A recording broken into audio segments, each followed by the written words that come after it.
Welcome, everyone, to our September 2021, can't believe it, Crescendo Connect Conversation. My name is Lisa Griebel. I'm president of Crescendo Inc. It's always so nice to see so many people joining our calls. So thank you so much for taking the time to join us today.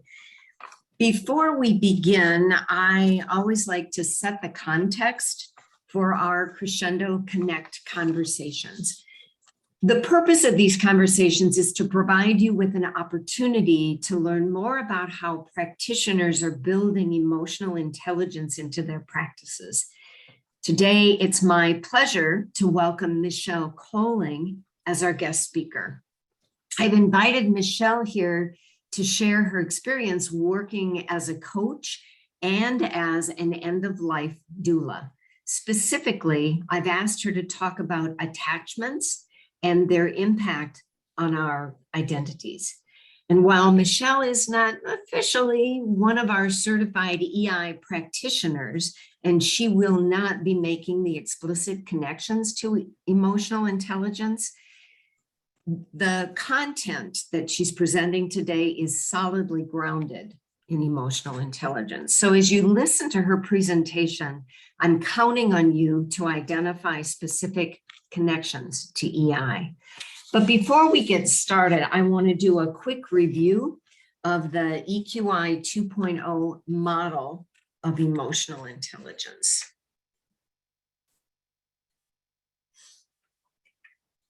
MHS, Multi-Health Systems, defines emotional intelligence as a set of emotional and social skills that influence the way we perceive and express ourselves, develop and maintain social relationships, cope with challenges, and use emotional information in an effective and meaningful way.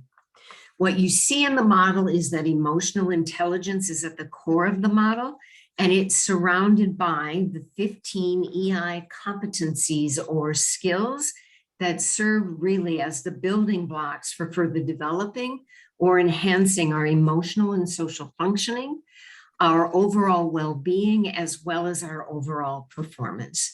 So starting with self-perception, generally speaking, people who have a good sense of who they are, their strengths and their limitations, their preferences, or emotional self-awareness. They know directionally where they want to take their lives, self-actualization, and they feel pretty confident in the skills that they bring to the table, self-regard, likely will be able to express themselves in constructive ways. And being able to express ourselves constructively will contribute to our ability to be able to develop and maintain a mutually satisfying relationship with others. Having an understanding of how emotions play out inside of us will contribute to our ability to be able to make better decisions as well as manage our stress.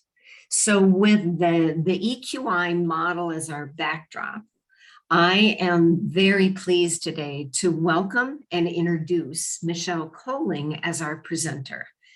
Michelle and I met several years ago as volunteers and now board members for Rein and Sarcoma, which is a Twin Cities-based cancer foundation that serves to educate and support and raise funds for sarcoma cancer. This past January, Michelle and I co-facilitated a program for our patient and family support community, which is where I first heard Michelle speak to the topic of attachments and identity. And honestly, the more that I listened to her presentation and the different experiences that she's had, the more I knew that this would be the perfect topic for Crescendo Connect. Michelle is a trained end-of-life doula and is the founder of HELD. While serving as a caregiver for her husband at the end of his life, she came to understand the transformational possibilities that exist when being deeply present with the dying experience. The subsequent years became a study of grief, death, and dying, and ultimately formal training as a death doula. In her work, Michelle seeks to empower the dying person to focus on what is most important to them. She eases the burden of caregivers by helping them find space to just simply love their person. And finally, she helps to create a safe and sacred space for all that enter. Michelle is a member of the International End of Life Doula Association, the National End of Life Alliance, a board member for Rein and Sarcoma, and has recently been appointed to the Minnesota Death Collaborative Steering Committee. Michelle is currently pursuing certification as a life coach so that she can help people create the life they want until their last breath. So with that, please join me in welcoming Michelle Kolling as today's Crescendo Connect presenter. Michelle? Thank you so much, Lisa. I'm really excited to be with this Crescendo community today. I've heard you talk a lot about it, and I'm really, really excited to be here. As you mentioned, I'm going to talk today about attachments and their impact on identity. I'm going to talk about my own experiences with death and how they open my eyes to attachments and how dissolving attachments can expand our relationship to ourselves, to others, and to the world around us. And I'm going to start conceptually, and then I'll bring it down to the individual level. So first, a little storytelling, and a little bit of my story was in the introduction, but I'm going to tell you a little bit more about the story and how I got to be here today. And it's really a story of how life changes in an instant. And my instant came in November of 2010 when it was discovered that my husband, Brett, had a large tumor growing in his abdomen. And the next 85 days were really a blur of doctors and hospitalizations and medications and anxiety and hope for one more day. And it was also 85 days of small miracles and unexpected beauty and deep love and the opening to a new realm that I'd never experienced before. The 10 years since his death have been a time of great discovery and transformation. In looking for a way to heal from the loss, I really made a study of grief and death and dying. And in doing so, I've uncovered some of the gifts in living. It's an endlessly fascinating subject to me. One of the less than healthy ways I coped and tried to recover from this loss was the way I poured myself into work. After Brett's death, I wasn't sure how to live, but I knew how to work. Fortunately, I had a job that I loved. I was really good at it, and it really provided a lot of opportunities for professional growth. So the harder I worked, the more I was rewarded and recognized, and the more opportunities presented themselves. But then by the end of 2018, I had a leadership role running a very successful small business. To me, it was a big job, it was a big title, and it was a big part of my identity. When I met new people, it wasn't me I told them about, it was my job.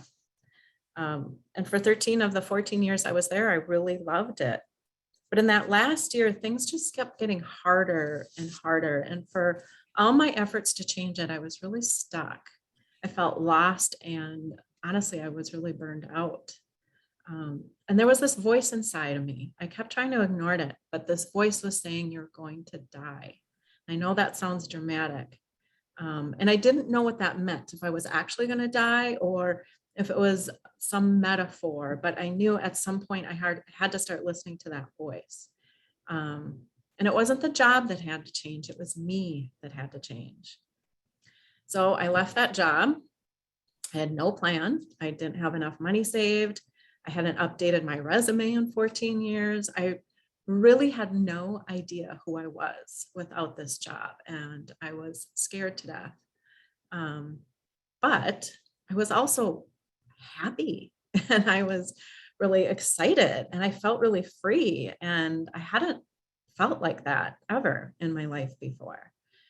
I had this deep sense of knowing that in listening to that voice, I was going to be taken care of. So in the next months of quiet and slowness, I came to realize that as I fought to recover my life after my husband's death, I had built up layers and layers of protection that had become a sort of cocoon, and now I couldn't escape it. And I really covered up who I was because I didn't know who I was. I'd spent most of my life working really hard to be everyone else's version of me. Now, there were glimpses of me in all of those identities, of course, but nothing really felt whole. I still had some healing to do, and this was part of it. And about that same time, my father-in-law's cancer quit responding to treatment. Nearly 8 years to the day after my husband's death, I sat with his dad as he labored to die. I did my best to comfort him and encourage him in the work he was doing, and basically just love on him. As I watched him over the hours, I was overcome by a deep sense of beauty in what I was witnessing. It felt just as sacred as a mother's labor to birth new life. And it seemed I was tapping into a part of me that already knew how to do the work of a death doula. Several years prior, I had recalled reading an article in the Star Tribune about a death doula, and it struck a chord with me, but I never did anything about it. I was too busy being busy because that's what I did. And then I came across the story again as I was going through some drawers in my house. I'd saved the article, and now I was at a place where I could actually follow this nudge. So I started looking for resources and I started engaging with a new network. I began volunteering with hospice, and I really loved it, but I quickly realized that what I was, quote unquote, allowed to do as a hospice volunteer wasn't enough for me. I needed more. And so I then completed formal training as an end-of-life doula. And I've been working as an end-of-life doula with a local hospice organization. And then early this year, I launched my own private practice with HELD. The way our current culture deals with death is really interesting to me. In our modern age of technological and medical advances, it seems we've come to see death as a medical failure instead of a natural part of life. For most of human history, we've carried life in one hand and death in the other. We lived closer to the earth. We witnessed the creation and dissolution of life around us every day. If you think about it, the fact that we die, that we're only here on this planet in these bodies for a very short period of time, is what makes life so incredibly precious. Think about those first flowers in spring, the peonies and the lilacs and the tulips. Isn't part of their beauty in the knowing that they will only last for a few days? By closing our eyes to the reality of our own deaths, we close our eyes to much of the beauty of life. In the last 100 years in our culture, we have increasingly outsourced death. And in doing so, in my opinion, lost a part of our humanity. Being a death doula has reconnected me to this lost part of our humanness. This one thing that we all have in common: we're all going to die. So where does attachment come in? In the Buddhist tradition, it's said that attachment is the root of all suffering. And that includes being attached to this life, to these bodies, fear of death. When Lisa invited me to share this topic with you, I went back and reread In Love with the World, where the author takes us into his near-death experience. Mingyur Rinpoche left his privileged monastic life by sneaking away in the middle of the night to start what's called a wandering journey. In traditional Buddhists, a wandering journey is a years-long retreat where he would live alone in nature, he'd sleep in caves and meditate and walk in the footsteps of Buddha himself. And despite his lifetime of being immersed in these teachings, including impermanence and non-attachment, Rinpoche describes the many points along his journey where he discovered just how attached he was to the identity that was part of his birthright as a quote unquote Dharma prince. For example, the specific robes he wore as the head of an abbot immediately identified his high status. As he donned the simple dress of a low-caste beggar, he describes his nakedness as a tree having a limb sawn off. Early into his wandering journey, Rinpoche contracted food poisoning, and he spent days outside in a park in the elements. It was the hottest part of summer, and there were monsoon rains, and he was getting sicker and sicker by the hour. He vividly describes the life force leaving his body. Because of his lifetime of training, even as weak as he was able to enter a deep meditative state and consciously let go of the attachment to his failing body. It was in this state, close to death, that he discovered a level of divine love he never experienced before. He was love. This story illustrates in a very deep way that when attachments become a part of our identity, they can inhibit our ability to love fully, both ourselves and others. I've seen this play out in my experiences with the dialing as a death doula. One of the earliest non-physical signs of the active dying process is a disengagement with the external world. I remember one client, he was an elderly bachelor farmer, and he was in a facility, and I'd been visiting him for several months. And then one week I came and he turned away from me and he cocooned himself in his bed sheets. And I remember thinking, I wonder if this is the start. And sure enough, he did die soon after. I had another client who, when telling me about herself, she included how much she loved following current events and politics. And it was really a big part of who she was. It was part of her social life. And then as we worked together to create a vigil plan, she was adamant that there be no talk of politics or current events. That stuff just didn't matter to her anymore.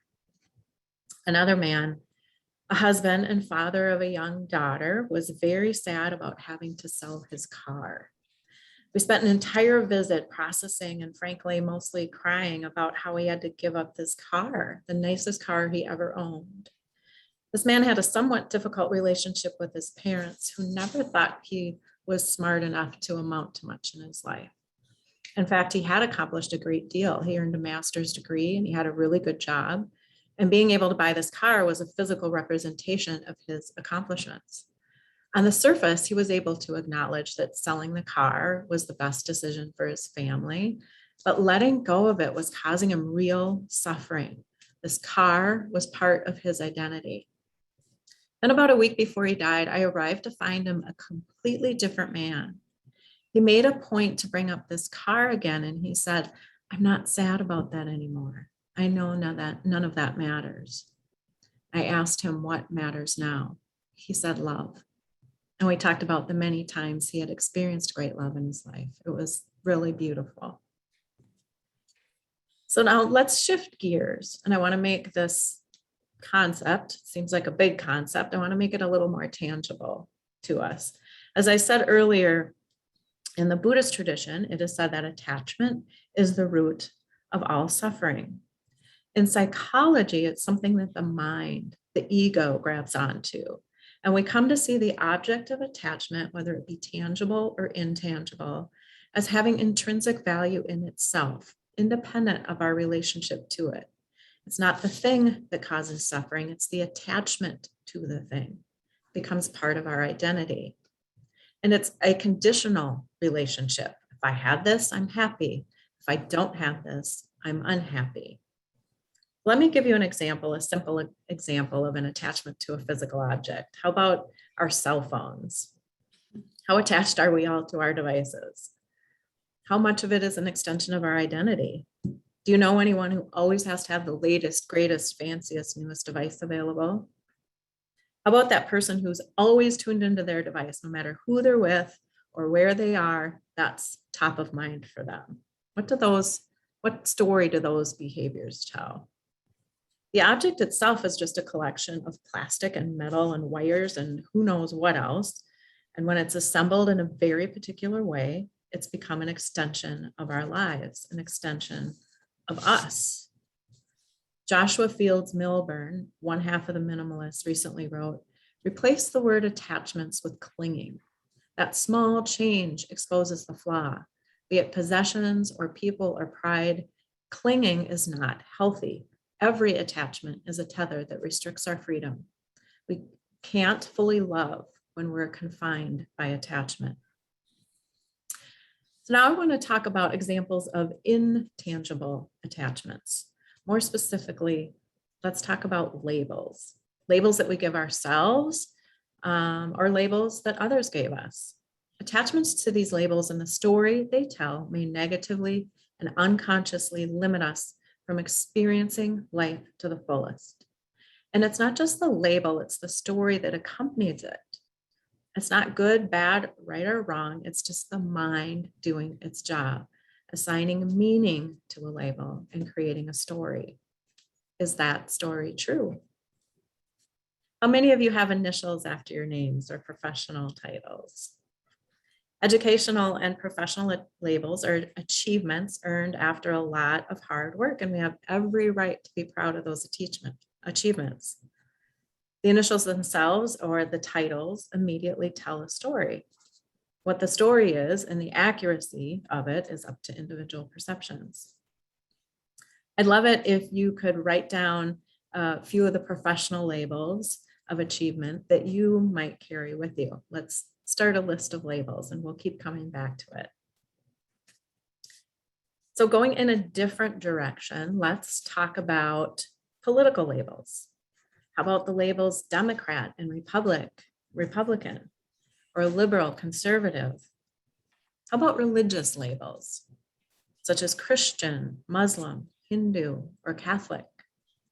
What about atheist, agnostic, or spiritual? Write down a few more of the political and religious labels that you might carry with you on your list. How about labels of our current cultural moment? What about the labels of conspiracy theorist or vaxxer or anti-vaxxer, masker, anti-masker, racist, anti-racist? What about the labels of addict or alcoholic or workaholic? What stories do these labels tell? Getting a little closer to the heart, how about the labels of our personal relationships, like husband and wife or partner? Put an X in front of those and that changes the story, right? How about the labels we hold so dear, like mother, father, daughter, son, brother, sister? Or how about the adorable nicknames that we have for grandparents? What story do these labels tell? Take another minute, write down a few more of the cultural and personal labels that you're making. Add to your list. You should be able to easily come up with 10. If you're comfortable, I'd love for you to share some of them in the chat. I see somebody already did. That's great. Again, the label itself is not good, bad, right, or wrong. Just like the parts and pieces that come together to make a cell phone, it's a combination of letters combined in a particular way to create a word. It is the mind that creates the meaning. It is attachment to the meaning and the story it tells that can be limiting. This next picture is a picture of a yellow tree peony that was entrusted to my care by a good friend who was moving. And I found a spot for it right outside my back stoop, and I would see that tag hanging from it as I came and went every day. I was particularly invested in its survival because it came from my friend who loved it so much. So when I started to see signs of life in the spring, I was really excited, and I began to wonder, would it flower in this first year? Because sometimes it takes a couple years. Soon a single stem began stretching its way toward the sky. And finally, this yellow tree peony popped to reveal a beautiful, bright pink flower. Does it know it's supposed to be yellow? I thought. Labels that are given to us by others can be particularly sticky. From the time we're babies, we are told who, what, and how we're supposed to be by parents, teachers, churches, traditional media, now social media. This single pink bloom was a perfect illustration of what I had come to know about myself, that I've spent the majority of my life trying as hard as I could to match all of the labels that I allowed others to hang on me. And no matter the label or where it came from, I am more than those labels. We all are. Now, going back to the patient I talked about earlier who was selling his car. On the surface, the attachment appeared to be about the car, but digging deeper revealed that the attachment causing the suffering was really that label, the story his parents gave him as a child, that he wasn't smart. Now giving up the car exposed the suffering of that little boy who was still looking for his parents' approval. All labels can have a positive and negative context. The attachment to it is where the problem lies. Now, going back to my own experience, when my husband died, the label of wife became widow. And I carried that label, widow, like a protective cloak for a really long time. And I embraced it gratefully. It made me feel safe. It gave me the space I needed to heal. And then came a time when the weight of the cloak became an obstacle. I was constantly having to climb over it or push it out of my way. Widow was now an identity that was limiting me. And in order to find out who I was without it, I would need to let go. Part of this letting go was having to sell my home, Brett's home. I remember my dad trying to talk me out of it. And I said to him, as long as I'm in this house, I'm Brett's widow. And I don't want to be that anymore. That began a process of shedding the label and all the ways it limited me, layer by layer, growing into a new skin. It wasn't easy, but I grew to know that leaving the label behind didn't diminish the love I had for my husband. I think that was part of my fear. In fact, it grew into something bigger because now I could use what I learned to help others. And to be clear, the goal is not to totally discard or dismiss or forget any of our experiences. The goal is to keep the lessons and learnings of the labels, but let go of the attachment. The experience of becoming a widow is part of my story, but it's not who I am. I'm more than that. Let's take a minute again and go back to the list of labels that you have started. Are any of those labels you identified particularly sticky, maybe in a negative or limiting way? Were any given by others? Maybe there's one you've carried with you since childhood that no longer serves you. If any others come to mind, add to your list, and then we'll come back to that in a moment. Now I want to go one level deeper and talk about attachments and emotions and how they can create a minefield of suffering, especially for empaths. So people can get really attached to emotional states, especially negative emotional states. And this can deeply limit our ability to have compassion and love for ourselves and by extension for others. There's a huge vibrational difference between the statements, I'm angry and I'm feeling angry, or you make me angry. Do you know that no one can make you angry? In order for someone else to make you angry, you have to accept it. You have to take it on as your own. Let's look at the language. I'm angry. I am angry. I am anger. Linguistically, the I am is identification. It is me. To instead say, I'm feeling angry, identifies the emotion and puts space between it and our true selves. This small change in language completely changes the energy of the statement and therefore changes the energy in the moment. Can you think of any other common attachments to emotional states? Ones I hear often in my work and frankly, just in everyday conversation are my anxiety or my depression or my grief, I'm scared, or my pain. The translation is, I am anxiety, I am depression, I am grief, I am pain. Can you think of any emotional states that you maybe unconsciously identify with? Add that to the list you have started. Emotional attachments can be especially difficult for empaths. Many, if not most people in helping professions are empaths, and I'm presuming many on this call are empaths. This can also contribute to the high burnout rate in the helping professions. Very simply, empaths are highly sensitive to the energies around them. We can pick up on energy to an extent that we may feel what others are feeling, sometimes even before they know it. An unaware or untrained empath can easily take on the emotions and energies of others as their own. This isn't just limited to people in your household or your coworkers. It extends to the collective conscious, and the collective conscious can be the neighborhood, the city or small town where you live. It can be your state, it can be your country, and even the collective conscious of all of humanity. The events of 2020 and 2021 have been uniquely challenging time for all of us, and even more so for empaths. Fear, grief, and anger are seemingly being mass-produced in the collective conscious. I know there were many days that I woke up in tears, and there was one day in particular after the George Floyd murder and subsequent riots in Minneapolis. I woke up feeling a depth of grief that I hadn't felt in quite a while.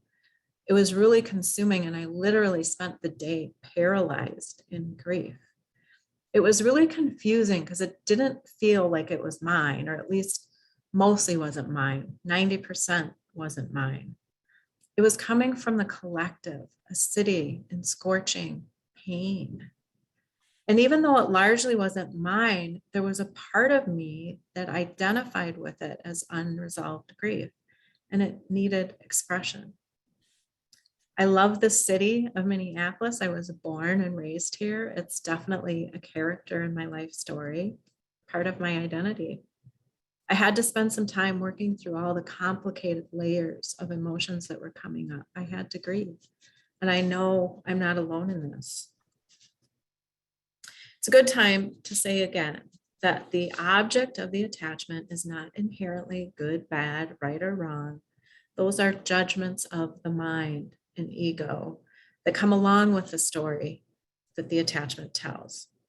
The first step in releasing attachments is simply awareness, beginning to notice emotions as they arise.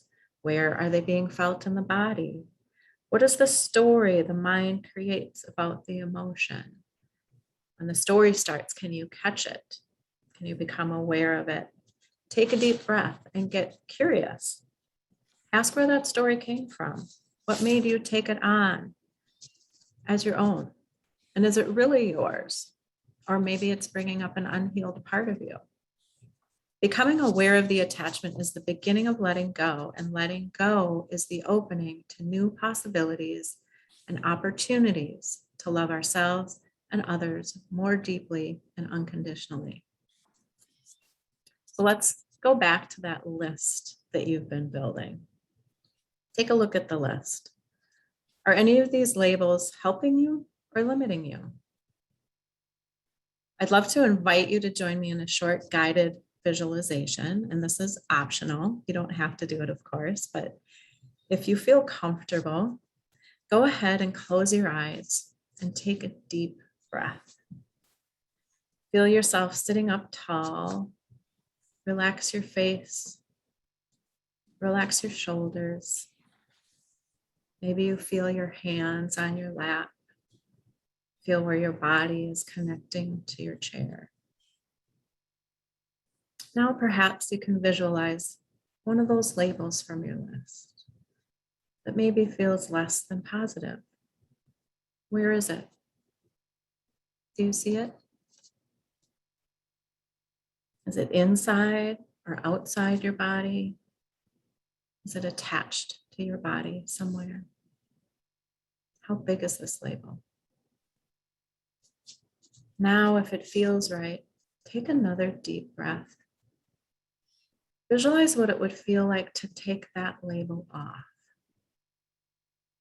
Perhaps you can imagine now you can see a big golden scissors. And if you'd like, you can take that scissors. Start snipping at the strings of the label where it is attached to you.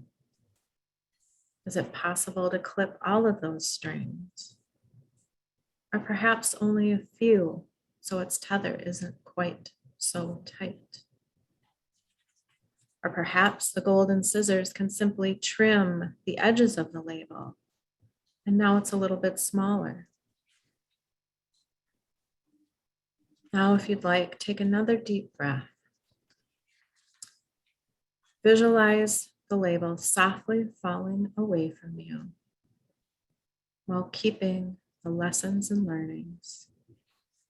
And maybe notice what that feels like.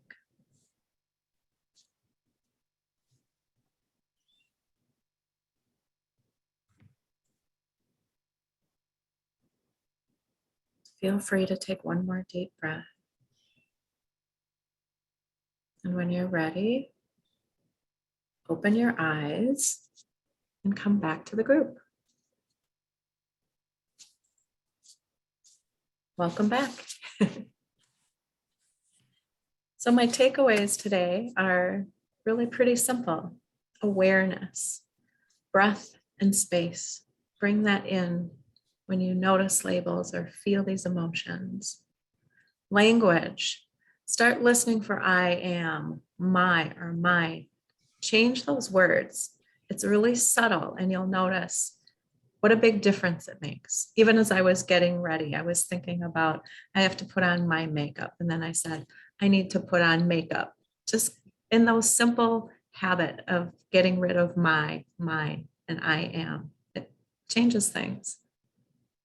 Curiosity. Start asking yourself questions when you notice these things coming up. And most of all, you are more than your labels. We are all more than our labels.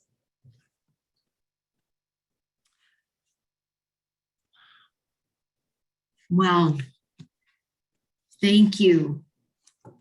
Thank you, Michelle. I think this has been just a fabulous presentation. I mean, every time I listen to you, I get so inspired.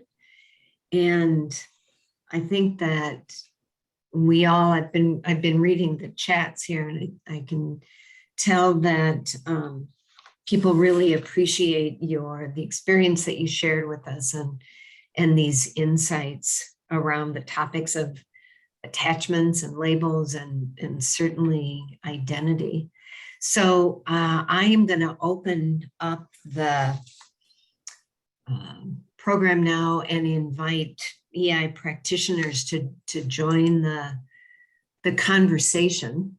And what I'm really curious to hear from practitioners is, as you kind of process what you heard Michelle share with us today, I'm curious to hear what of her messages resonated with you, and what were some of the EI connections that you were able to make as you listened to her speak. So if you would like, I mean, I'd really appreciate you just jumping into the conversation. So please unmute yourself and introduce yourself and share your observations.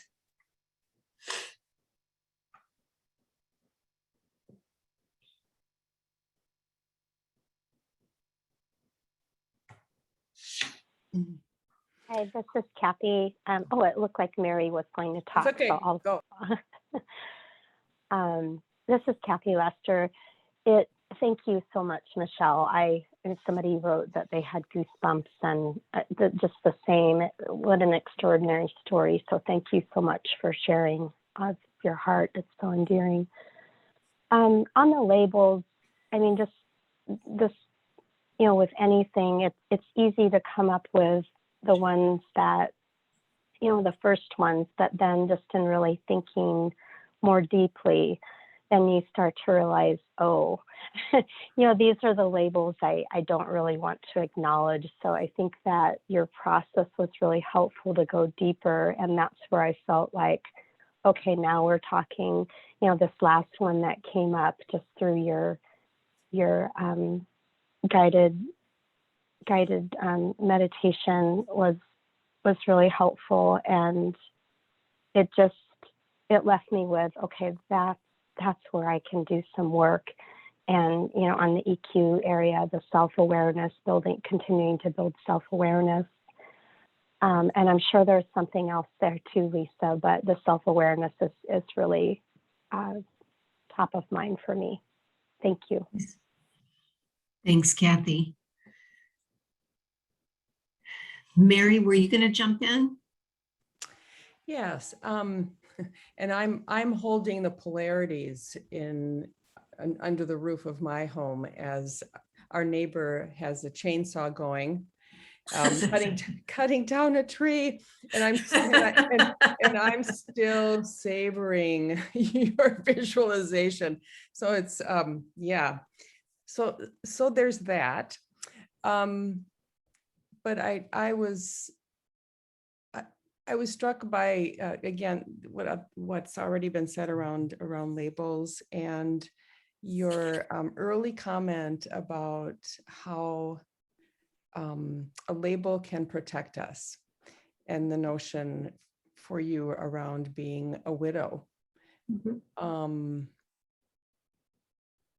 And then what you showed of Joan Didion's, the title of her quote in the title of her book, I thought, yeah, our how comfortable am I relinquishing, as it were, former identities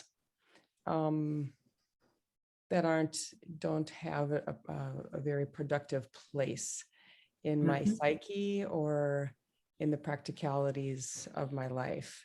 Yes. It goes far deeper than just cleaning closets, Yes. I've got that too. And our own trees to cut down.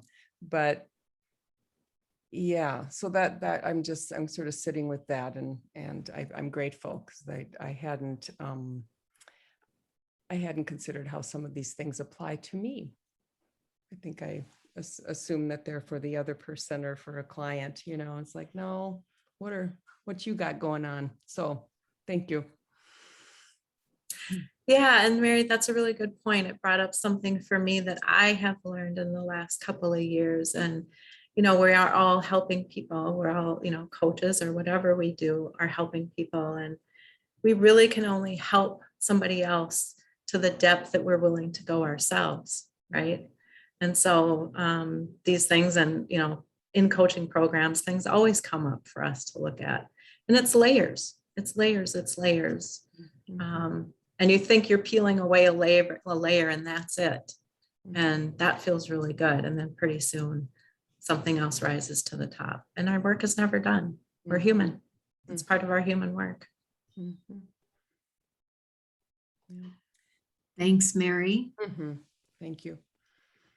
Anyone else want to jump in and share an observation or a connection to emotional intelligence, or as I was thinking about this, I was wondering, as we become more thoughtful and reflective of the different attachments that we hold, I wondered, and when we start talking about detaching, which are the emotional competencies that might help us with that process?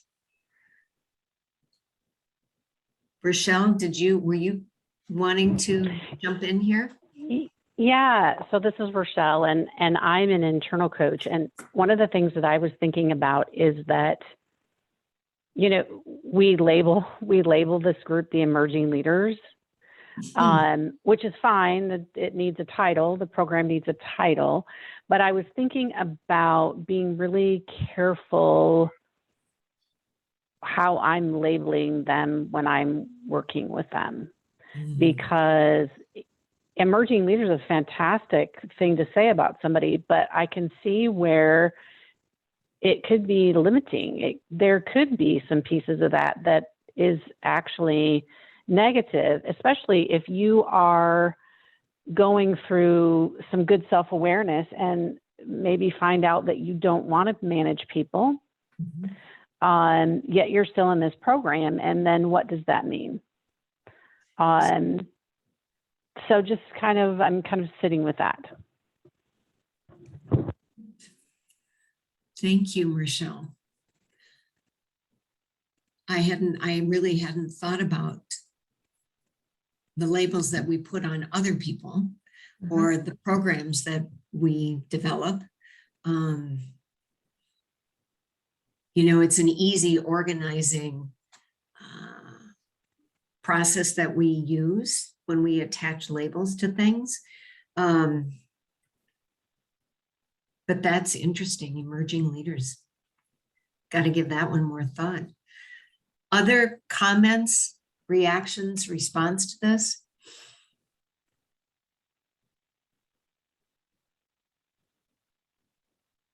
Along the same lines, I think attachment to titles for people in a coaching role. I'll just speak for myself. I think it was easy to get caught up in, oh, I'm coaching a senior director, I'm coaching a vice president, I'm coaching a CEO, and gaining some sense of satisfaction from that kind of progression or the ability to say to others, well, this is who I'm coaching, without names, but attaching value to those titles, as opposed to I'm coaching Henry, and Henry is, got these kinds of challenges, and Henry's a person, not a position. And how does that change the coaching engagement when you are talking about coaching a person versus a title? Interesting.